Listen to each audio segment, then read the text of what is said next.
ஒன்றும் இல்லை, சும்மா ஒரு ஆஃபீஸ் லாக் மாதிரி பண்ணலான்ட்டு. காலையில் 5 மணிக்கே பார்த்தீங்கன்னா கேப் வந்துடும். ஸோ நான் 4:30 மணிக்கு எழுந்துச்சி கிளம்பணும். காலையில் ரோட்டில் நடந்து போனாலே நாய் கத்தும். ஸோ காலையில் யாராவது போடாமல் இருந்தால் ஜாக்கிரதையாக போங்க. எங்கள் ஏரியாவிலே இந்த வீடு தான் எனக்கு ரொம்ப பிடிச்ச வீடு.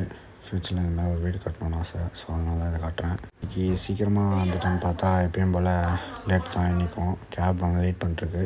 ஸோ ஓடி போய் ஏறிடுவோம். கேப் ஏறினா ஒரே ஆச்சரியம். எப்பயுமே எங்கள் ஆஃபீஸ் கேப் வந்துட்டு நார்மலாக தான் இருக்கும், எதுவுமே இருக்காது. ஆனால் இன்றைக்கி பார்த்தீங்கன்னா வீடு எடுக்கிறதுனால என்னன்னு தெரில, ஃபுல்லாக டிசைனு, லைட்னிங், டிவிலாம் இருக்குது.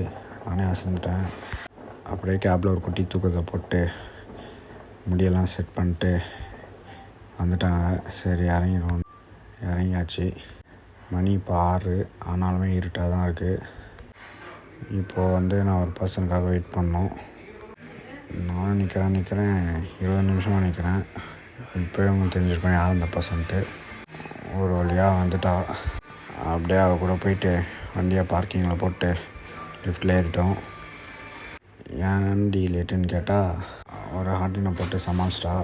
சரி வேகமாக போயிட்டு பஞ்சினை போட்டு பேக்கை லாக்கர் ரூமில் வச்சுட்டு போயிட்டு லாகினாக பண்ணிட்டோம் சிஸ்டமில். ஞாபகம் வந்தது, நேற்று சாக்லேட்டுன்றதுனால இவ்வளோ சாக்லேட் வாங்கி வச்சுருந்தேன். சரி அதை எடுத்து கொடுத்துருவோன்ட்டு கூப்பிட்டு வந்தேன். அங்கே நான் ஒன்றா அவள் மூஞ்சில் ஒரு சர்ப்ரைஸை பார்க்கணுமே. பரவாயில்ல, அவள் எக்ஸ்பெக்ட் பண்ண மாட்டாள். அவள் அவள் சிரிச்சதில் எனக்கு ஒரு ஹாப்பினஸ்ஸு. இந்தமாரி உங்கள் மனசுக்கு பிடிச்சவங்கள சிரிக்கிறீங்க.